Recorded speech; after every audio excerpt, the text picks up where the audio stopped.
Today's show is a real simple, easy Greek chicken with oregano, orzo chicken.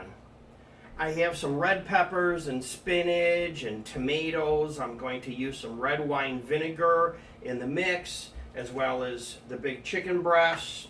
I'm going to make 4 of them today, some tomato paste and garlic. I have the water boiling for the pasta. If you'd like to see the whole show, click on the end card. It'll take you right to the show.